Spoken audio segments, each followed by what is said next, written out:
Some of you out there might be wondering what God says on how to treat your daughters. So we're going to read Dads and Daughters together. Come join me.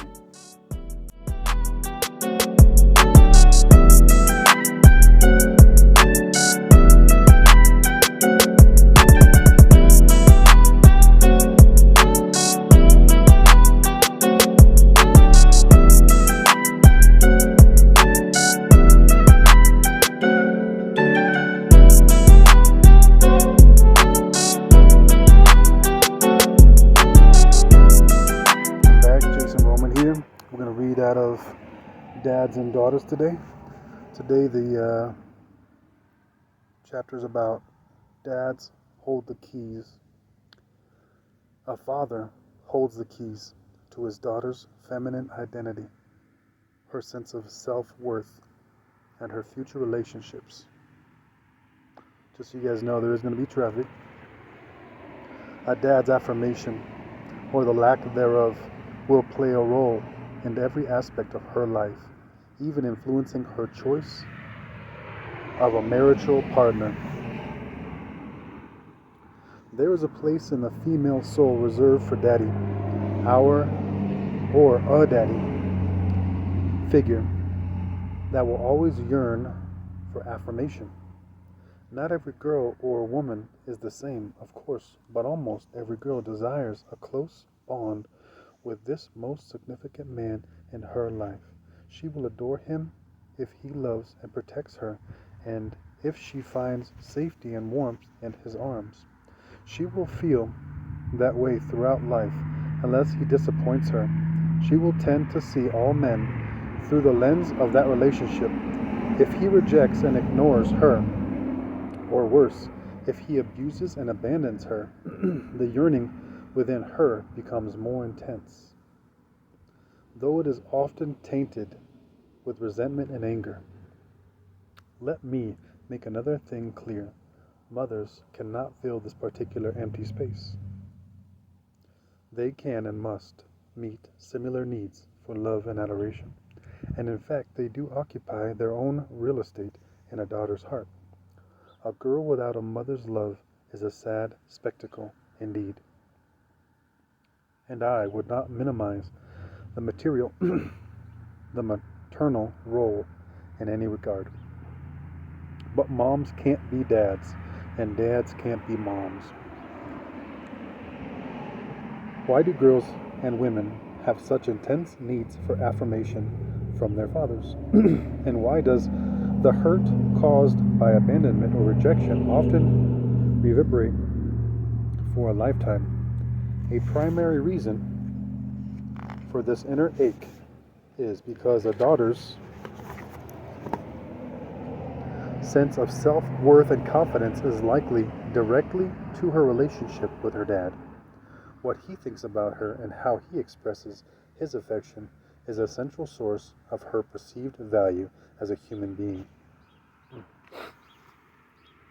It also affects her femininity and teaches her how to relate to boys and men.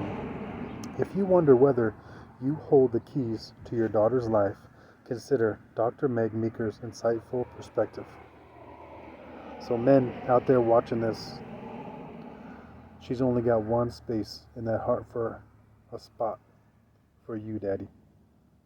So daddies out there, be careful what you say to your daughter. Be careful how you treat your daughters, because everything you say and do will be used against you. Now you can build her up and make her confident and help her to challenge the world and become a strong woman and a feminine woman, or you can leave her in the dust, let her be hurt and abused by other people, neglected from you and from your family, or you can be the best dad by giving her good things and good words. I have watched daughters talk to fathers. When you come into the room, they change. Everything about them changes. Their eyes, their mouths, their gestures, their body language. Daughters are never lukewarm in the presence of their fathers. They might take their mothers for granted, but not you. They light up or they cry. They watch you intensely. They hang on to your words. They hope for your attention, and they wait for it in frustration or in despair. They need a gesture of approval, a nod of encouragement, or even simple eye contact to let them know you care and are willing to help.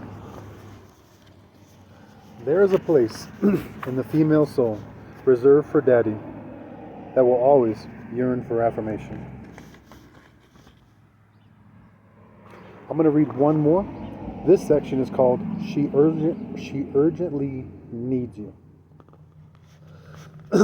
Fathers know intuitively that their boys require special attention, discipline, and leadership, but they are often unaware of how urgently their daughter also need them. Some dads apparently see this yearning for affirmation among their girls as the exclusive responsibility of mothers. It's true. Raising daughters is seen as women's work. Thus, the girls are often overlooked or largely ignored. However, girls need their dads as much as boys do, and in some cases even more. Furthermore, when girls are deprived of the needed affirmation, an inner longing occurs that may continue for the rest of their lives. These haunting words from a woman in her late 30s still echo in my mind today. Hi, this is Kathy from Georgia with a letter for my daddy. I don't know where things went wrong. With the pain, prescriptions, and alcohol begin, I was just a kid. You tried to never let me down, Daddy, but many times you did. Daddy, in 1978, always and still, I was thinking of you. As Father's Day approached, I searched for just the right card for you, my darling Daddy, and mailed it late. But Daddy, all day long, your phone was busy. You died alone on the floor, beside your unturned phone on Father's Day. When I got to Portland, my card was still in your mailbox. You never knew, Daddy. I was too late. God help me always to remember that late is better than never. But it's not good enough. Daddy, you died without experiencing my care and my love on Father's Day. Even though decades had passed since the painful experience of her childhood, this woman continued to grieve for her absentee father. Her darling Daddy was never there for her. It didn't have to be this way. Your daughter needs you more than you can imagine. If you still wonder, consider these words from a female college student whom I interviewed. No matter how much your mom affirms you as a child, she can't compensate fully if something is missing in your relationship with your dad. Even if you have a full-time mom when you are growing up, you still need the validation of your dad.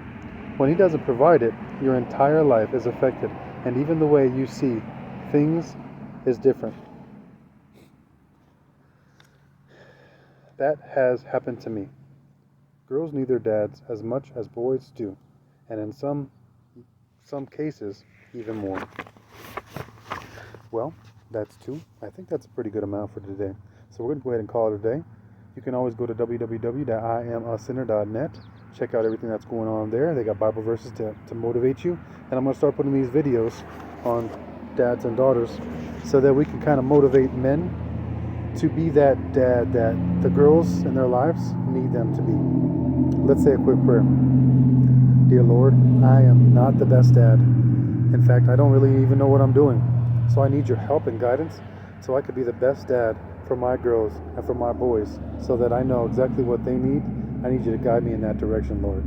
Hopefully reading this book will give me inspiration to do what's good and right in my daughters' lives so that they can live and prosper from me and my words and my motivation.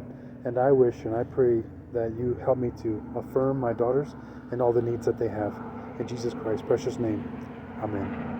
Alright guys, well thank you for watching. I appreciate it. Comment below what you feel I should cover next, and I'm going to continue to read this book. We're all going to read it together, and I hope that you can join me next time. Please share so that other people know exactly what daughters need in their lives. God bless.